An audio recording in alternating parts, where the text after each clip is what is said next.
Bon après-midi tout le monde. Merci d'avoir été avec nous cet après-midi pour notre webinaire éducatif Rencontrer le Conseil consultatif des patients de Myélome Canada. Je m'appelle Gabriel Colasurdo. Je suis gestionnaire de l'éducation et des services aux patients pour Myélome Canada. Avant de commencer notre webinaire, j'aimerais remercier nos partenaires de l'industrie qui nous ont octroyé des subventions éducatives sans restriction. Alors, merci à Amgen, Binding Site, BMS, Janssen et Takeda. Sans leur appui, ça serait impossible de faire ces webinaires. Pour ceux qui, c'est pas votre premier webinaire, vous savez que ces jours-là, on fait beaucoup plus de webinaires que dans le passé à cause de la pandémie de la COVID-19. Vous voyez ici une liste des prochains webinaires. Alors, le prochain, ça va être le 27 mai. C'est un mercredi à 1h avec Franck Courjol, qui est le directeur des affaires scientifiques pour The Binding Site. Et le sujet sera comprendre et suivre vos résultats des chaînes légères libres sériques. Alors, pour vous inscrire, vous allez sur notre site web myelome.ca sous la section Actualités et événements. Après ça, vous cliquez sur Webinaires et événements. Tous nos webinaires sont enregistrés et après ils sont mis sur notre chaîne YouTube. Alors, youtube.com, dans la barre de recherche, si vous écrivez Myélome Canada, un des premiers résultats que vous voyez, c'est notre chaîne YouTube. Il y a un petit bouton rouge ici qui dit souscrire ou subscribe. Si vous vous abonnez à ce bouton-là, chaque fois qu'on met des nouvelles vidéos sur notre chaîne YouTube, vous recevrez une notification de YouTube. Alors, c'est une bonne façon d'être à jour avec les webinaires. De notre site web, myelome.ca, sur la barre en haut, vous cliquez sur Ressources et le menu va ouvrir avec un autre, et vous cliquez après sur le bouton Vidéo éducative. Ça va vous apporter à notre chaîne YouTube avec toutes les vidéos. Alors, comment est-ce qu'on demande des questions? Alors, pendant le webinaire, vous pouvez envoyer vos questions avec le logiciel GoToWebinar. Alors, il y a une fonction ou un onglet questions sur votre logiciel GoToWebinar.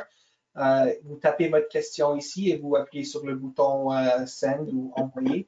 Et je recevrai les questions et je les demanderai à notre conseil consultatif. Alors, sans plus tarder, j'aimerais vous introduire à Manon Veilleux, qui est la représentante du Québec du Conseil consultatif des patients de Myélome Canada. Manon? Oui. Alors, bonjour. Est-ce que la prochaine diapositive, s'il vous plaît, Gabriel? Est-ce que... OK. Alors, bonjour. Et juste avant, s'il vous plaît, Gabriel. D'accord. Alors, bonjour. Il me fait plaisir de vous présenter le Conseil consultatif des patients de Myélome Canada. Et c'est Gabriel qui va changer les diapositives. D'accord.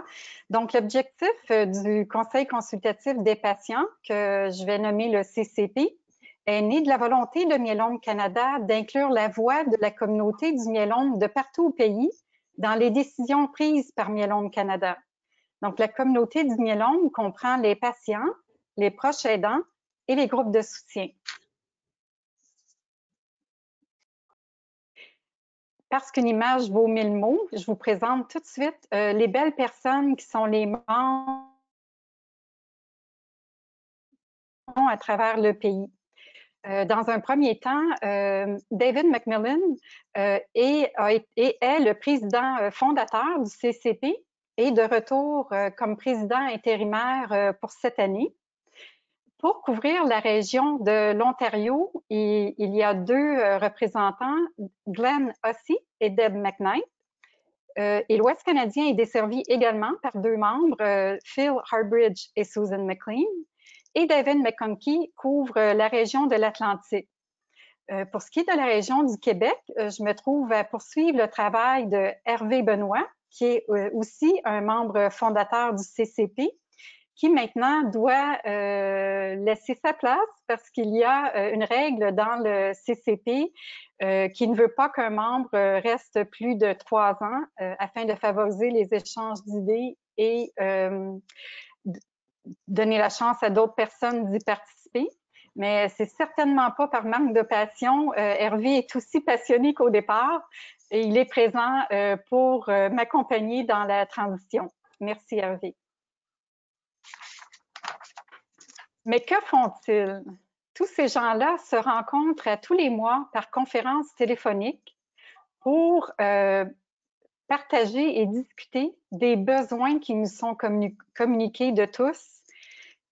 On les compile et on s'assure qu'ils soient inclus dans les plans d'action et les multiples projets dans lesquels le CCP participe et dont je vais vous parler un peu plus loin.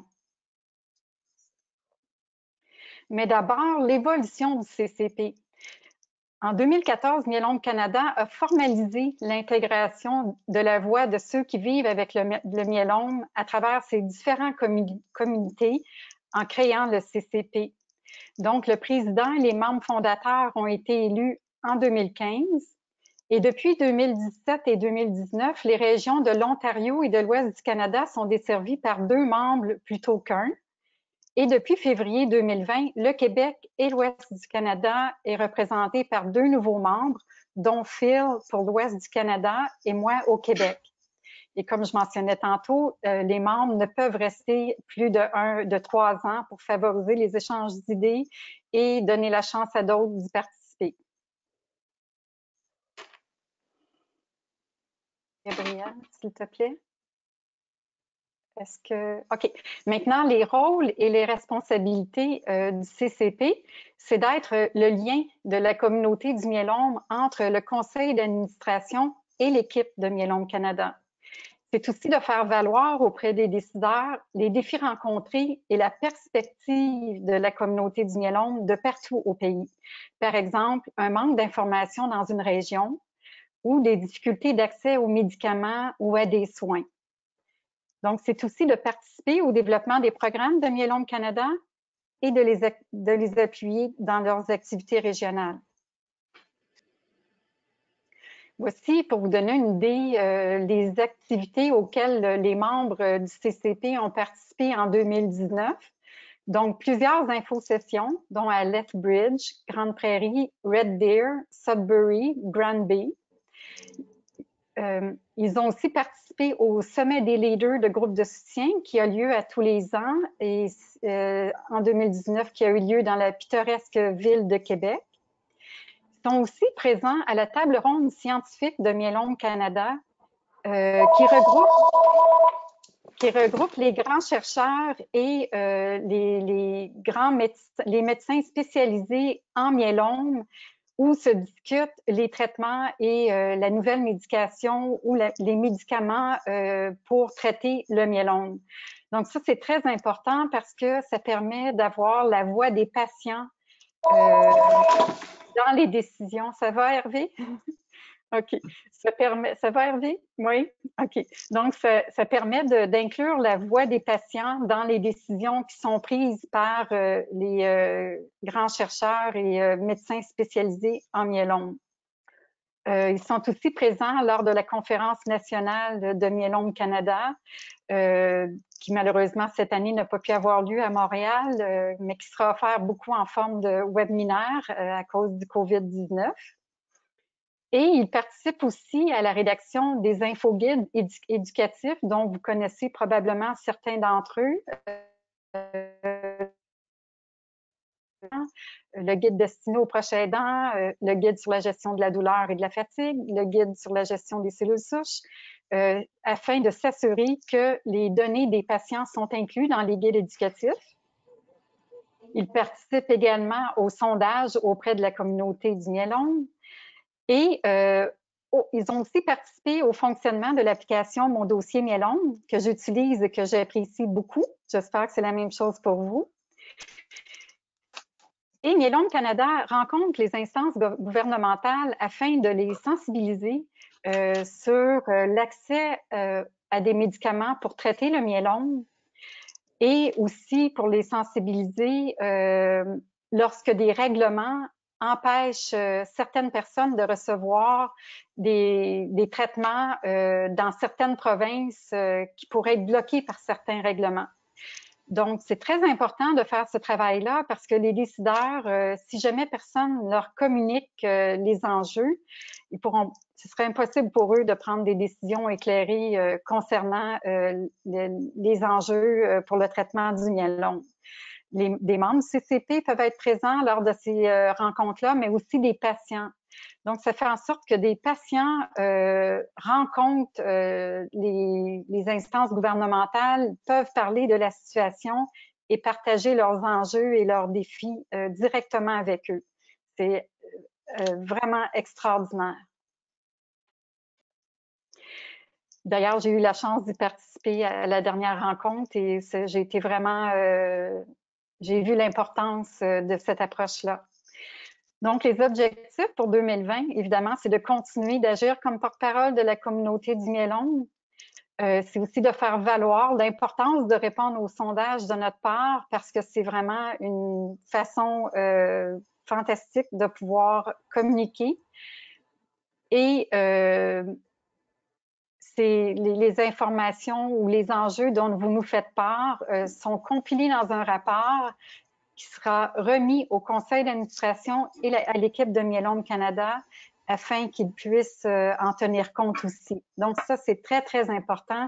C'est une opportunité pour partager les défis ou les enjeux concernant toute la communauté du myélome.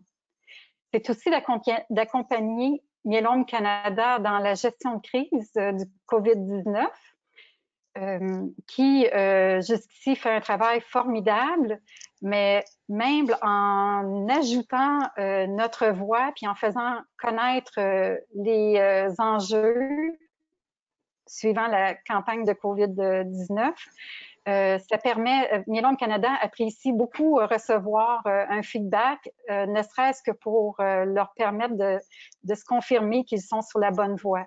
Donc, c'est très important. Et paradoxalement, avec la pandémie et la distanciation sociale, les technologies comme Zoom et les conférences téléphoniques ont facilité les choses pour que chacun des membres que je vous ai présentés plus tôt, qui couvrent toutes les régions à travers le Canada, ça a facilité les choses pour rentrer en communication avec tous les leaders de groupes de soutien. Je crois qu'il y en a 44 à travers le pays.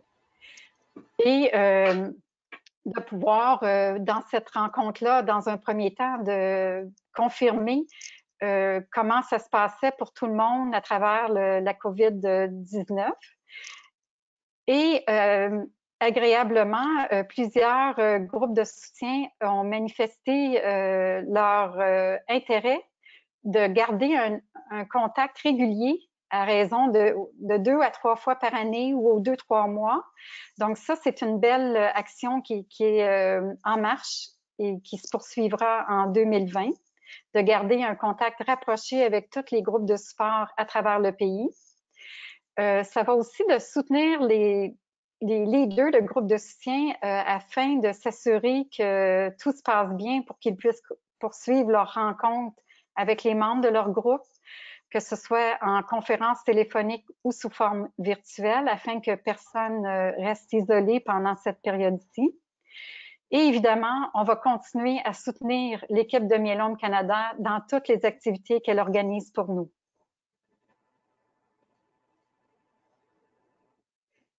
Donc, je vais vous laisser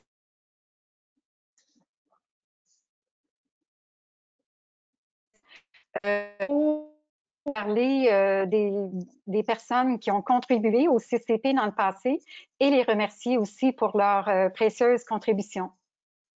Merci, David. Merci beaucoup, Manon, et bonjour tout le monde.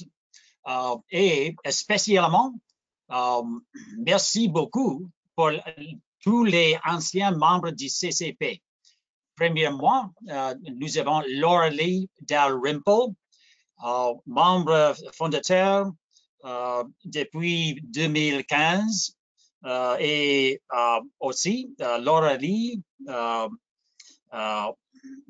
aussi est président pour 3 ans. Laura Lee est d'Edmonton en Alberta. Puis Hervé Benoit ici aujourd'hui. Hervé est de Montréal et un autre membre fondateur est très dévoué avec le CCP. Keith Taylor est de Vancouver, membre pour 3 ans. Et aussi, Keith va au conseil d'administration de Myélome Canada. Et puis, Julie Salzman de Halifax, de Nouvelle-Écosse, membre fondateur aussi. Il y a beaucoup des activités avec Julie, avec la communauté de myélome au Canada. Julie Gibbons, proche aide de Ontario, aussi un autre membre ancien.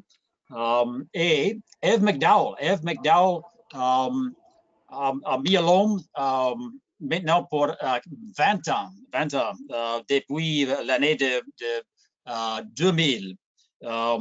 De Londres, Ontario, une autre personne avec beaucoup d'activités avec la communauté de myélome. So, merci beaucoup, Manon. Merci. Maintenant, je vais laisser chacun de nous vous parler d'eux. Ils vont se présenter à vous et je vais laisser la place pour débuter. Le président, David McMullen. OK, une autre fois. Malheureusement, je ne parle pas bien le français, mais j'essaierai un peu. Je suis originaire d'Edmonton, Alberta. Maintenant, je demeure à Hamilton, Ontario, avec ma chère femme. Très belle, n'est-ce pas? Elle s'appelle Erika. J'ai été diagnostiqué en 2012. J'ai eu ma première greffe en 2012 aussi et ma deuxième greffe en 2016. Puis une bonne rémission depuis plus de 3 ans. Maintenant, j'ai un régime de daratumumab. Depuis l'année de mon diagnostic, j'ai l'honneur et le plaisir de nombreuses activités avec Myélome Canada et certains groupes de soutien en Ontario. Tout cela est très significatif pour moi. Mais le plus significatif sont les conversations individuelles avec les patients pour écouter, échanger les expériences et offrir des encouragements.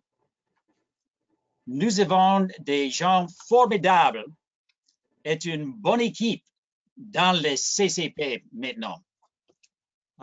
Et aussi, nous avons beaucoup de gens incroyables dans la communauté du myélome au Canada. Je vous souhaite le meilleur de la santé. Merci beaucoup. Merci, David. Alors, moi, Manon Veilleux, je suis originaire de Montréal et j'habite aussi l'île d'Orléans, près de la ville de Québec. J'ai eu mon et ma première autogreffe. Et à ce moment-là, une infirmière m'a remis une boîte de documentation dans laquelle j'ai jamais vu Myélome Canada. C'était probablement là, mais il y avait tellement de matériel que j'ai pas remarqué à ce moment-là Myélome Canada.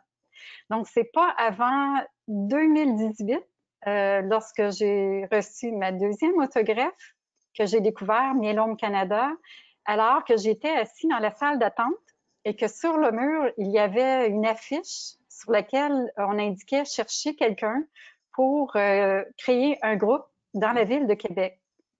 Donc, d'abord, en voyant le nom Myélome Canada, je me suis dit que c'est probablement une organisation qui s'occupe que du myélome. Donc, je les ai contactés pour valider cette information-là et j'ai été très heureuse de découvrir que la communauté du myélome avait sa propre organisation. Et lorsque je leur ai demandé, posé mes questions concernant la création d'un groupe de soutien, j'ai vu qu'il y avait beaucoup de souplesse. Alors, ça m'a plu. Et le groupe de Québec est né en février 2018. C'était pendant que je recevais ma deuxième greffe. Alors, ça m'a donné la chance d'avoir dès le départ une personne pour m'aider. Donc, Julie Martel s'est jointe à moi et est devenue ma co-leader. Et je dois dire que je trouve ça fantastique parce qu'à deux, on peut échanger des idées, s'entraider. Parfois, c'est elle qui a une inspiration ou un contact pour faire une présentation. Parfois, c'est moi. Et on peut aussi, si jamais on est absente pour voyage, traitement, se remplacer. Les rencontres ont toujours lieu. Donc, c'est vraiment très bien et je suis très, très contente d'avoir démarré le groupe. Ça m'a permis de rencontrer des personnes très spéciales, de vivre que à chaque fois, je me dis, on brise l'isolement de cette façon-là. On vient s'informer, on vient chercher de l'information. À mon avis, je reçois beaucoup plus que ce que je donne. Ça m'a permis aussi de découvrir davantage Myélome Canada. Puis à chaque fois que j'assistais à leur rencontre, j'étais toujours touchée par la force de leur engagement pour la cause. Ça m'a toujours donné envie d'aider plus. Donc, c'est sûr que la journée où ils m'ont demandé si je voulais faire partie du conseil consultatif des patients, la réponse était oui. Parce que je trouve ça important d'aider, puis aussi parce que je trouve très important que la voix des patients soit inclue dans toutes les décisions qui sont prises. Donc, c'est vraiment un plaisir et un honneur pour moi de représenter toute la région du Québec. Je vous remercie et j'espère vous entendre. Merci. Bonjour tout le monde, je suis Glenn Hussey et c'est un plaisir pour moi d'être ici aujourd'hui. J'habite à Ottawa. J'ai découvert que j'avais un myélome qui évolue lentement, le myélome indolent, dans l'année 2006. Pour les prochains 11 ans, j'ai visité l'hôpital chaque 3 ou 4 mois pour faire un examen du sang. Tous les résultats étaient pareils. Je l'ai mis en arrière-plan jusqu'à ce qu'au mois d'avril 2017, les médecins m'ont informé que le traitement était maintenant nécessaire. J'ai été informé que sans traitement, j'avais 2 à 5 ans à vivre. Parce que mon épouse était très malade au même temps et en soins palliatifs, j'ai retardé le traitement jusqu'à l'automne de 2017. J'ai reçu la chimiothérapie pour 6 mois et après ça, pendant l'été de 2018, j'avais 2 greffes de cellules souches. À ce moment, je suis sur le traitement d'entretien, Revlimid, et tout va bien. Les médecins me disent que je suis actuellement dans un état de maladie stable, mais toujours considéré comme à haut risque. Quand mon traitement a commencé, j'avais un désir d'apprendre le plus d'informations possible au sujet de myélome. L'hôpital m'a remis une trousse d'informations décrivant Myélome Canada. J'ai assisté à quelques séances d'information de Myélome Canada et j'ai étudié les sites web. je suis devenu membre du réseau communautaire de l'Outaouais pour le myélome multiple et aussi bénévole pour la marche d'Ottawa-Gatineau pour le myélome avec le nom des Pas pour la cure. J'avais un intérêt dans le Conseil consultatif des patients de myélome Canada parce que c'était une occasion pour moi de donner un retour et aussi d'apporter mon expérience et mes connaissances aux pratiques est possible. Merci d'avoir écouté. Bonjour, je m'appelle Susan McLean et je suis mariée depuis 39 ans. J'habitais à Nanaimo, sur l'île de Vancouver, en Colombie-Britannique. Je suis mère de 3 enfants et grand-mère de 3 petits-enfants.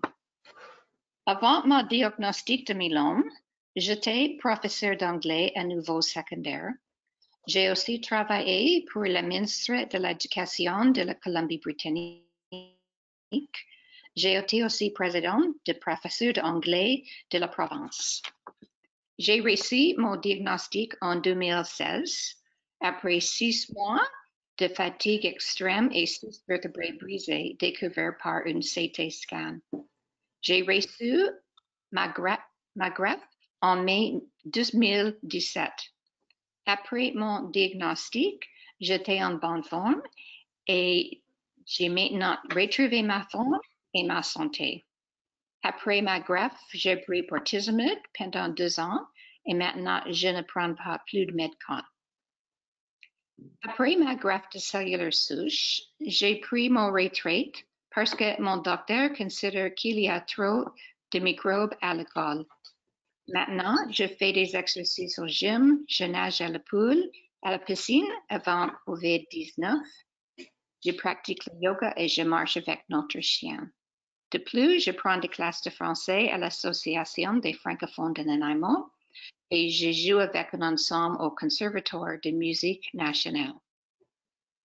Comme tout le monde, je ne connais rien du myélome. J'ai découvert Myélome Canada par une affiche à l'hôpital indiquant un groupe de soutien et je suis allée à Réunion. Cela m'a permis d'échanger avec des autres personnes touchées par le myélome. J'ai eu le plaisir d'organiser la première marche de myélome à l'île de Vancouver à l'été 2018. Par la suite, je suis devenue co-leader du groupe de soutien. Cela m'a permis d'assister au sommet de groupe de soutien à l'automne dernier dans la ville de Québec et j'étais impressionnée. J'ai rencontré des gens intelligents et passionnés. Cela m'a donné envie de m'impliquer encore plus et j'ai demandé à Joanda de la CPP et ma demande a été acceptée au CA. J'ai toujours aimé faire du bénévolat et j'aime cette organisation.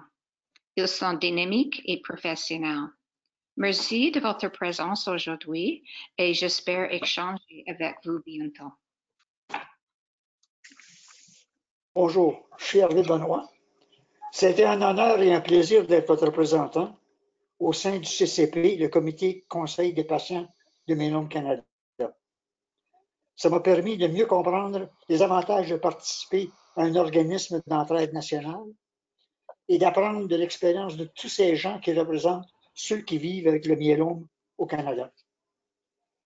Dans une autre vie, j'étais gestionnaire marketing et publicité pour des fabricants de biens de consommation et pour des agences de publicité. Depuis que je suis à la retraite, je fais du bénévolat dans plusieurs OBNL, organismes sans but lucratif. J'ai aussi servi sur le CA de 2 d'entre elles, comme administrateur et comme trésorier. Je suis patient, j'ai été diagnostiqué en 2012, greffé début 2013, en rechute depuis 2016. Je suis allé à ma première réunion de groupe de support avant d'être greffé. J'ai rencontré Aldo Delcol, qui est fondateur de Myélome Canada, qui en était atteint depuis plus de 12 ans et qui était encore super actif. Ça m'a vraiment redonné confiance de vivre encore un bon bout de temps. Depuis que je m'occupe de groupes de soutien, je réalise à quel point moi je l'ai eu facile. J'ai été diagnostiqué tôt parce que je n'ai pas de médecin de famille. Ma greffe fut facile. Je suis sorti en moins de 3 semaines et je tolère bien les médicaments. Alors, je réalise maintenant que d'autres l'ont beaucoup moins facile. Ils ont eu des difficultés d'être diagnostiqués, ont un milieu de travail qui leur donne du souci, vivent avec la douleur, etc. J'ai aussi participé à des essais cliniques. Ils bénéficient aux autres patients, mais me bénéficient aussi à moi. J'ai fait des embolies pulmonaires suite aux médicaments. J'étais donc très essoufflé. Les traitements en essai m'ont redonné une bonne partie de mon souffle. Quelle différence! J'ai participé au CCP parce que je me dis que nous sommes là pour se rendre utile et pour s'entraider. Et que ce que je fais pour Myélome Canada aidera non seulement les autres patients, mais risque de m'aider moi aussi. Je l'ai fait parce que le CCP donne aux patients, aux aidants et aux groupes de support un moyen de se faire entendre du CA et de la direction de Myélome Canada. Ces gens sont tous là pour veiller à nos intérêts, mais ne les voient pas toujours comme nous. Merci beaucoup, c'était un plaisir. Merci Hervé, merci David, merci Manon, merci Glenn et Susan pour avoir partagé avec nous. Je vois aussi, je vois beaucoup de commentaires ici qui apprécient beaucoup ces mots, spécialement les mots de nos anglophones qui se sont exprimés en français pour le webinaire. Alors, merci David, Glenn et Susan pour avoir fait l'effort de parler français pour la présentation. Alors, on a reçu quelques questions. Alors, on va commencer avec la première question ici. Alors, cette question vient de quelqu'un qui habite dans une région qui n'a pas de groupe de soutien. Est-ce que le conseil, le CCP, est-ce que le CCP pourra l'aider à donner quelques informations à propos? Ouais. Oui, bien en fait, en tout temps, vous pouvez communiquer avec le CCP dès que vous avez des questions, peu importe le sujet. Donc, effectivement, j'encourage les personnes qui n'ont pas de groupe de soutien dans leur région de communiquer avec nous. Puis, on va trouver des solutions. On va travailler pour amener l'information à vous. Et si on doit vous référer à Myélome Canada aussi, on va savoir à qui s'adresser. OK, merci Manon. Hervé, oui? Et même si vous avez un groupe de soutien, on est là comme voie de transmission de vos commentaires, de vos opinions, de vos questions. Et on a des contacts au sein de Myélome Canada et avec les autres membres du CCP. Alors, ça nous fait plaisir de vous écouter, de vous questionner et de transmettre les résultats. OK, merci Manon, merci Hervé. Alors, la prochaine question ici, c'est à propos des groupes de soutien. Alors, quelqu'un qui veut commencer un nouvel groupe de soutien dans leur région, est-ce que le CCP pourra aider avec ça? Bien, il n'y a rien de mieux d'avoir le plus grand nombre de groupes de soutien. Plus il y en a, plus les gens sortent de l'isolement, plus ils restent informés. Donc oui, il y a plusieurs d'entre nous au CCP qui sont déjà leaders de groupes de soutien, donc on peut vous aider. Mais il y a aussi chez Myélome Canada, Michel Oana, qui s'occupe d'accompagner les nouveaux leaders de groupes de soutien. Donc, communiquez avec nous pour qu'on vous partage nos expériences, qu'on vous accompagne, puis on vous dirige aussi vers Michel Oana pour qu'elle vous accompagne pour démarrer votre groupe de soutien. Donc, n'hésitez pas, on est là pour ça. Contactez-nous. Je suis sûr que Michel va se faire un plaisir de suggérer aux gens qu'est-ce qu'ils doivent considérer, quelles sont les choses à faire pour pouvoir initier un groupe. Et une des choses qui est toujours possible, dépendant du centre, c'est qu'elle pourrait même organiser une info-session, ou en anglais un meet and greet, pour vous aider à faire connaître le groupe potentiel. Oui, tout à fait. Michel a beaucoup d'expérience pour commencer les groupes de soutien. On a aussi un outil qui pourrait aider avec ça. Et tout à fait, depuis que moi je suis à Minimum Canada, et c'est 3 ans, on a vu beaucoup de nouveaux groupes de soutien qui ont été créés et Michel est là du moment que ça commence et elle a du soutien jusqu'à présent. Il y a des groupes qui ont toujours besoin un peu plus de soutien et on les aide toujours. Alors on est heureux de notre côté aussi d'aider les groupes de soutien. Alors ici, Si je peux me permettre d'ajouter, Gabriel. Oui, oui. Gabriel, si je peux me permettre d'ajouter, même en temps de pandémie, comme Minimum Canada, sur leur site, font la promotion des groupes de soutien. Donc, si quelqu'un débute un groupe de soutien, même en temps de pandémie, avec Zoom ou par conférence téléphonique, il y a beaucoup d'encadrement là, pour se faire connaître via les médias sociaux et le site Internet et les technologies aujourd'hui. Oui, parce qu'une des réactions de Michel à la pandémie, c'était de nous abonner à Zoom, qui s'est avéré être un outil super pratique. Ça nous permet, en fin de compte, on a peut-être même plus de contacts maintenant qu'on avait habituellement, certainement parce qu'on peut facilement parler à quelqu'un de Québec, quelqu'un de n'importe où au Canada. C'est génial. Oui, c'est ça. C'est ça. Puis, si c'est pour assister à un groupe de soutien, bien, il n'y a rien qui empêche quelqu'un de Nunavut, par exemple, de n'importe quelle région au Canada, d'assister à une réunion Zoom de Montréal, de Vancouver. Les distances comptent moins maintenant. Oui. Nous voudrions plus des groupes de soutien pour tous les Canada. C'est très bon pour les patients. Oui, c'est sûr. Et il y a une autre chose qu'on n'a pas mentionné, c'est on a aussi quelques groupes de soutien sur Facebook où on peut échanger, même si on écrit dans une autre langue.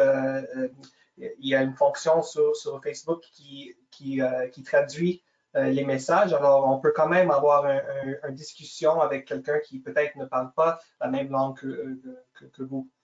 Alors, ça, c'est une autre option de soutien.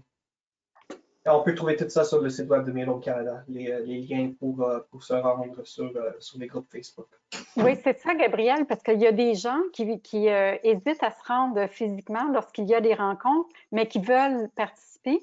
Donc, avec le groupe de soutien Facebook pour les patients et proches aidants, ça permet d'échanger avec les gens de la communauté sur Facebook à tous les sujets. Donc, c'est vraiment bien. Parfait. Alors, merci Manon, Hervé et David.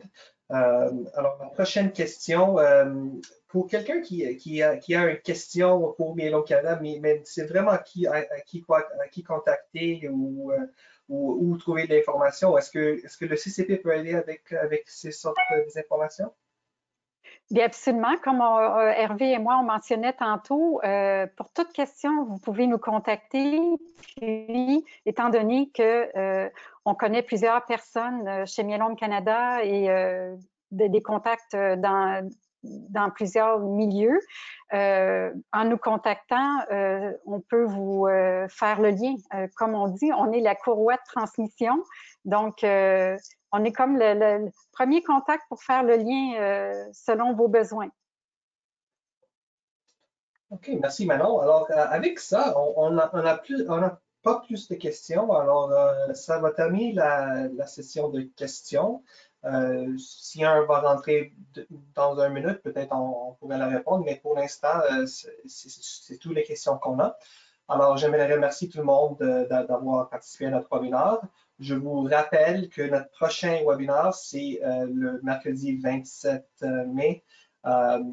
Le sujet, c'est comprendre et suivre vos résultats de chaîne légère libre sérique. Et la présentation va être faite le directeur des affaires scientifiques du Binding Site. Alors, merci à tous. Je vous souhaite une bonne après-midi et une bonne soirée. Merci. Au revoir. Merci. Au revoir. Bonne fin de journée.